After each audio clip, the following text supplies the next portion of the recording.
What's up, everyone? This is Mike Carnation from Blue Chip Scouting, and I am very excited to be joined by the first prospect interview of the draft season for us here at Big Shots podcast and over at Blue Chip Scouting. I'm joined by University of Kansas receiver, or Kansas University receiver. Sorry, you guys are University of Kansas. Did I get you guys mixed up?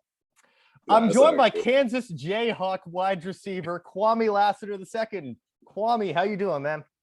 I'm good, man. Appreciate you having me on here.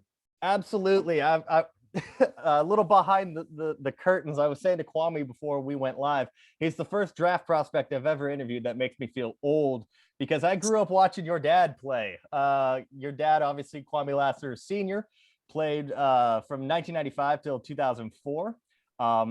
This is not a coincidence that I happen to be wearing an I was going to ask too. I was. Yeah. I kind of thought, you know what? I wonder if I get some brownie points by throwing on the Cardinals jersey, given that Pops played with the Cardinals for almost a decade. But no, I grew up watching your dad play. He was, the end of his career was around the beginning of my football fandom. So it's wild going full circle, and being able to interview kids of guys I grew up watching. So it's wild. First question, I kind of an easier question, not right into talking about football, because I know you're going to get interviews where they only want to talk about football.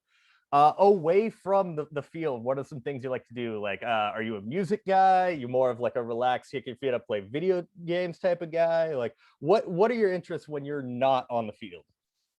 I like to relax. I really do. I like to take advantage of that time to relax. Especially right now with all this training going on, when I get the time to just lay back, watch some TV, play some Xbox, maybe, I do that. Yeah. You know what? I don't think I've interviewed a single player that has not said that it's a kickback and play a video games guy. Maybe one. I think that might have been Cam Bynum from for the Vikings. Now he played piano in his free time, which that's something I want to learn. Oh yeah. Yeah, that's on my bucket list. When I get the time, I'm gonna learn how to do it. when you're done running routes. Yeah, exactly. Obviously, I alluded to it earlier. You have a very unique situation compared to many of the other prospects in this class that I might ask this question. So you were born in Arizona when your dad was playing for the Cardinals. Did you grow up a Cardinals fan? I did. I'm still a Cardinals fan. I'm not gonna act like I'm not, but that was always my team growing up. Even when I was in Kansas, I went to school with a lot of Cowboys fans. So they're everywhere, man. They're everywhere. Oh, they're everywhere. Yeah, they're everywhere. So I was always a Cardinals fan. I got to go to a lot of games growing up, and it was something that stuck with me. You know what? It's a good time to be a Cardinals fan too. Like I'd never thought in my lifetime that I'd have friends reaching out to me asking is it bad if I want to be a Cardinals fan if I'm just getting into football? I'm like, nah, don't worry about it. Yeah. Arizona's starting to pick up in sports a little bit. Phoenix, they're over there doing good too. So it's starting to pick up. Now, your family is full of athletes. Dad played in the NFL for a decade. You've got a younger brother at Kansas on the football team with you. And I was reading that one of your sisters, because you have a lot of siblings, I was reading. One of your sisters is a Cowboys cheerleader as well, I was reading. So it comes with the territory. I gotta ask, did you play any other sports growing up, or was the males just like purely focused on following in dad's footsteps? No, my parents didn't force us into football. That's something that we fell in love with naturally. I got another little brother that just committed to Eastern Michigan, and I got another little brother that's into gaming. So we wherever we was comfortable at, whatever we fell in love with, our parents were with it. They never forced us to play football, but I played. I ran track in high school. I did the long jump and triple jump, ran the 4x4. But I like to say I was a basketball and baseball player too, but I didn't do that in high school. Yeah, because there's like there are 6 of you, or there's 7? 7, yeah.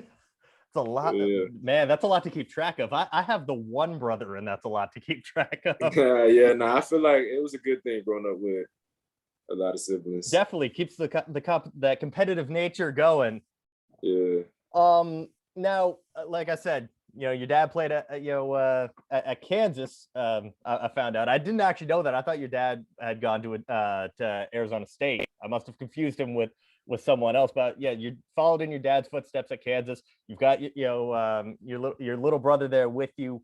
Was it always the plan to go to be a Jayhawk, or did your recruitment out of high school like change? Was it always just like, I want to go to Kansas? As a kid, I did. There was so many Jayhawk attire. My dad always wore KU clothes, so I always seen a Jayhawk around the house. But I didn't really think about going to Kansas too much until I got to college. Really, I mean to high school. Really, I wanted to stay. I just wanted to play football. So whoever wanted me, I wanted to go. Arizona State, U of A, they didn't want me, so I had the opportunity to. I walked on to college, so I had the opportunity to. Yeah, I had the opportunity to walk on to KU. And that was honestly the best decision that I made. I wish I had the info, but when I was trying to find out what your recruiter profile was like, I couldn't find anything. ESPN, 24/7, nothing. So I'm like, I guess I'm going to have to ask him this because I can't find info. They had you in 2019 too, which, I looked you up and I remembered, wait, no, he was already like a junior by that point. So everywhere I looked, I was getting wrong information. So I'm like, why don't I just ask him straight up? Been an underdog is how I look at it. Absolutely. Your dad was an underdog too, went undrafted. So it runs in the family. Yeah, if you had to, because a lot of our listeners and our viewers may not be familiar, may not get a lot of exposure to Kansas, football. If you had to, in one or two sentences, describe your overall game, how would you do that? I feel like I'm a technician. Real route savvy. I can run every route in the route tree. I know the game, so I use that to slow the game down. I can read defenses well, and like I said, wherever the game can slow down for me, I feel like that's what I'm best at. I can do a lot with the ball in my hands. I can return punts, return kicks, and also like running down on punt. I'll do anything really. I feel like just a student of the game is what I like to say. Yeah, absolutely. Well, I mean, of course you were. I mean, you've literally grown up around the sport your whole life, so it makes sense. And I remember I was actually filing your scouting report. I haven't actually released it to the public yet, but it was pretty much exactly what you just said. Like, he's everywhere. If you need him to play safety, he can probably do that too. I can. Now this next one, I thought, I had to get answered because during your time with Kansas, so you were recruiting class of 2016, if I remember correctly. So while you've been a Jayhawk, you've gone through not only one head coaching change, you went through two. So was there ever a time during that period where you considered hitting the transfer portal and leaving, or was it just like, I'm committed, the family's here, I've grown up around it? Well, I've had three head coaches since I've been at Kansas, actually. Yeah. You've gone through two head coaches. Oh, two different. Okay, I got you. Because you were recruited by David Beatty, then you had Les Miles for 2 years, and now Lance Leopold. Yeah.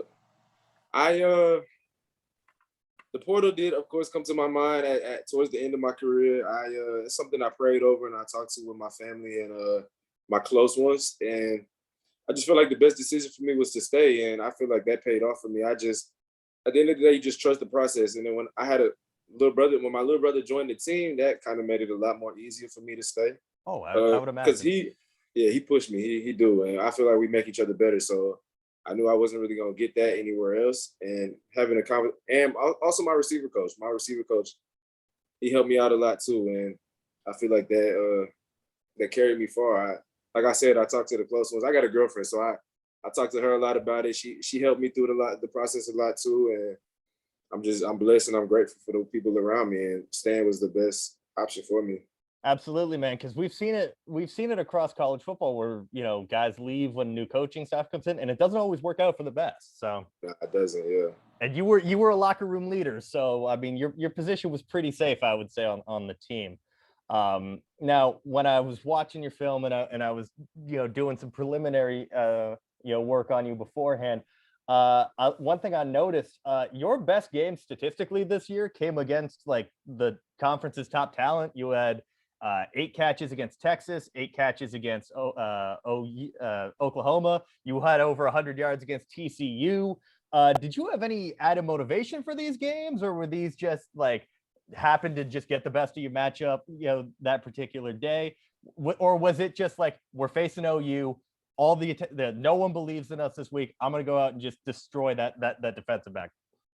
Yeah, of course you look at it like that. When we played OU, there was number 3 ranked at the time, or something like that. So you always want to play your best against the best is how I look at it. But there was other games where I feel like I didn't do what I was supposed to do. So I feel like I had to make up for the games that I didn't. And like you said, you playing against a big school, so you got to play the best. And I'm sure like there was people watching them games, so I feel like I did what I needed to do against those teams. And there was good competition. Like you said, it was good competition. So yeah, absolutely. I remember the Oklahoma game.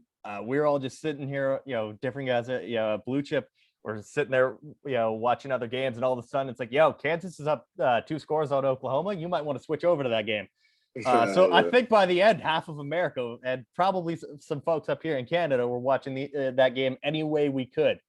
Carrying off of that previous question, whether or not this year, any of your other years at Kansas, what was your best game, you would say? What was your worst? And if a team asked you to provide them with just one game of film to watch, what game would it be and why? So a multi-part question there for you. You saying over my career or just last season? You can answer that however you feel. Yeah, I'm leaving it up to last season. I'd say my worst game was probably against Iowa State. I blocked good, but there was things that I could have did better. Like it was 3rd and 1. I caught an out route, didn't get the first down. Then we went for it on 4th. We didn't get the first down. So it was a lot of mental things. It was something that I feel like when I watched the film, I could have played better. It was wet, so I could have ran better routes. That's not an excuse, of course, but I feel like I should have. It was a learning thing for me. I should have dropped my weight more. That's how things like that along them lines. I could have played better. I feel like my best game would be against. That's a good question, really. I'd say OU or Texas. I ran good routes them games. That's what I like to focus on, of course, and blocking good, no drop balls. Unfortunately, I had a drop ball against Texas, and that was my first one in a long time. So I'd have to go OU. I ran good routes, and I did what I was supposed to do. Yeah, it was one of our things at Blue Chip is we have to select a player's best game, and I actually sat there for a couple minutes. I'm like, OU, Texas, like he caught a touchdown against Texas, and he was wide open. But like he was wide open. Yeah. Well, he was incredibly well rounded against Oklahoma, and of course, you're a very interesting player for something like this because the numbers aren't going to blow anyone away, but you have to look at the full range with you, which is what I think makes you a very interesting prospect. Because I think a lot of people when they're starting and scouting are going to look at the numbers first and then go from there. But when you watch a player like yourself, you have to take into account that you're on special teams. You're returning kicks, returning punts. You literally are a Swiss Army knife on offense, essentially. So I think that your versatility is also going to be something that for me won a lot of favor. Now, every football player has this. I had this back when I played. I had some weird rituals and some things I had to do. Do you have any pregame rituals you go through? Is there particular music you have to have blaring through the headphones? Like basically on game day, what do you need? My mom calls me before every game, or she sends me a text and she sends me a prayer. So once I hear that, I know I'm good to go. I got people watching over me. I got the man up top watching over me, and that's right there. That's it for me, really. Yeah, I would assume that's a pretty solid ritual when you just know everyone's zoomed in for you. Is there anything particularly like pregame music you need? You got music. No, not specifics. I usually shuffle my playlist, but I usually like Lil Wayne, of course. That's really my if I had to listen to anybody for the rest, I'm gonna listen to Lil Wayne. Meek Mill, Lil Durk, and those are really the top 3 right there, I would say. But I shuffle all my music, so whatever comes on, and if I'm feeling it, I let it ride. Yeah, there's nothing worse. Like you have to have a pregame playlist. Because otherwise, like if you're someone like me with different music, you'd be like, oh, wait a minute, nope, that don't work. Yeah, turn that off. Yeah. Turn that off right away. Uh, Now, again, we mentioned this a little bit earlier. The competition level in the Big 12 really big.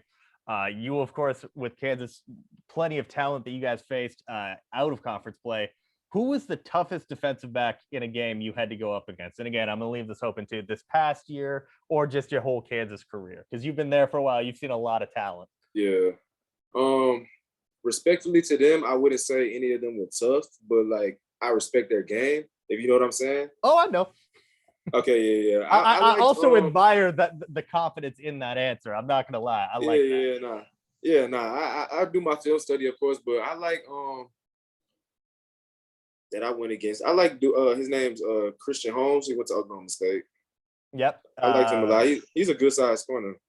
Yeah, he either started at Missouri and went to OK State, or started at OK State, went to Missouri. I can't remember. No, he ended at Oklahoma State, so I didn't know he transferred. Yeah, he was a transfer student from Missouri. I knew he transferred. I couldn't remember the order of it. But I respected his game a lot. He made a lot of plays. Great size corner. He can move well. He's what you look for in the corner. And we were just at the Hula Bowl together, so I like his game. I do. I swear I didn't tell you these questions ahead of time, because my next question, actually, you were obviously at the Hula Bowl last month. So what was that like, and how's your pre-draft training been like so far? I enjoyed the Hula Bowl. It was a good experience for me. I learned a lot, of course. Had the opportunity to showcase my talents, and I feel like I did a pretty good job, in my opinion. And the training process, it's been real good. I'm enjoying it. Out here in Florida, the weather is good. You can't complain. Like you said, you in Canada. I can't even imagine being in that snow right now. We basically since January, it's either been like 10 degrees below zero in Celsius, so about single digits Fahrenheit, or we've been hit with about a foot and a half of snow. There has not been any reprieve. I wouldn't wish this on anyone. I got a little brother in Kansas, so he sends me pictures. Oh, yeah. But I'm enjoying this. I'm training at a great facility, in my opinion. Great coaches that are helping me with techniques along on the 5-10-5, the L drill, of course the 40, but helping me with techniques and things that I can improve on. So I'm very appreciative of that opportunity that they gave me, and I'm running with it. I'm enjoying it. All right, I got one last question for you. This is a hypothetical. Let's say, for the sake of argument, that there's an NFL GM either listening to the podcast version of this interview or watching it on YouTube. What would be your pitch to them as to why they should select you in the draft come April? Like you said, I'm a jack of all trades. You can use me on special teams, anywhere on special teams, a gunner, a returner, and I'm a great football player, and I'm a great guy. Honestly, when I talk to football, I can play inside, outside, wherever you need me, but I'm a great guy in the locker room. I build relationships. I'm very respectful to anybody and everybody in the facility, and I feel like that's somebody you want in your locker room, and I back up what I said. All right. Well, again, thank you for joining me today, Kwame. Kwame, before we get on out of here, I always do this for interviews, because at the end of my podcast, I always give where people can follow me on Twitter. Where can they follow you on Twitter, man? You can follow me on Twitter at Kwame_Lassiter. That's Kwame, not like Kwame Brown. There's an I before the E. Kwamie. Yes, sir.